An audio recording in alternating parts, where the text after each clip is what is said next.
Muhammad Ibnu Sayuti atau yang lebih akrab dikenal dengan nama Sayuti Melik merupakan salah satu tokoh yang terlibat dalam proklamasi kemerdekaan Republik Indonesia pada tahun 1945. Bertindak sebagai pengetik naskah proklamasi, ternyata Sayuti Melik cukup aktif dalam bidang jurnalistik dan politik. Selain mengetik naskah proklamasi, apa peran lain dari Sayuti Melik dalam kemerdekaan Indonesia? Biografi Sayuti Melik. Muhammad Ibnu Sayuti memulai pendidikannya di sekolah Ongkoloro yang setara dengan sekolah dasar di desa Srowolan hingga kelas 4. Ia meneruskan pendidikannya ini hingga mendapat ijazah di Yogyakarta. Mengutip dari situs Ensiklopedia Jakarta, Sayuti Melik melanjutkan pendidikannya ke sekolah guru di Solo.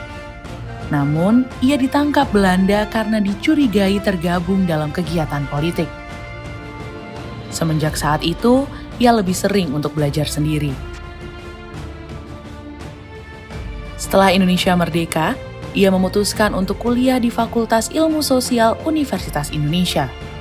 Namun sayangnya, perjalanan pendidikannya di Universitas Indonesia hanya dalam waktu yang singkat dan Sayuti tidak sampai mendapatkan gelar. Nasionalisme dalam diri Sayuti Melik didapat dari didikan bapaknya yang saat itu menentang kebijakan Belanda terkait penanaman tembakau di sawah miliknya. Ia juga mempelajari nasionalisme saat mengenyam pendidikan sekolah guru di Solo.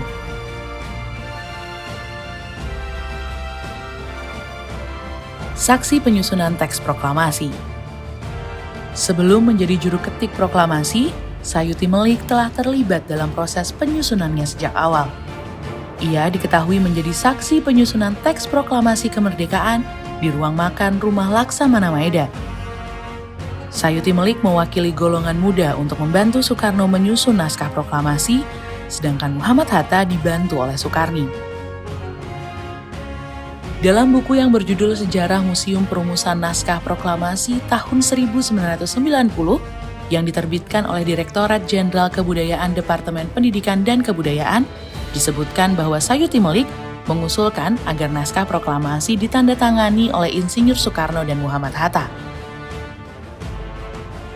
Setelah Sayuti mengusulkan hal tersebut, Soekarni segera mengumumkan jika naskah proklamasi hanya perlu ditandatangani oleh Soekarno dan Hatta atas nama rakyat Indonesia.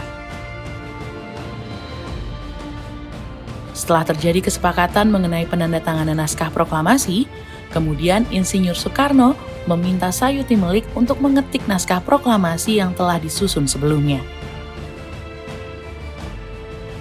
Ditemani oleh BM Diah, Sayuti Melik mengetik naskah proklamasi tersebut di ruang bawah dekat dapur Rumah Laksamana Maeda. Saat proses pengetikan naskah, Sayuti melakukan perubahan 3 kata, yakni kata tempoh diganti menjadi tempo, kata wakil-wakil bangsa Indonesia diubah menjadi atas nama bangsa Indonesia, serta pengubahan tulisan bulan dan hari. Setelah Indonesia merdeka pada tahun 1946, Sayuti Melik ditangkap oleh pemerintah Indonesia atas perintah Mr. Amir Syarifuddin. Penangkapan ini terjadi karena Sayuti Melik dianggap sebagai pihak yang memiliki hubungan dekat dengan kelompok Persatuan Perjuangan. Ia juga dianggap bersekongkol dan ikut terlibat dalam peristiwa 3 Juli 1946.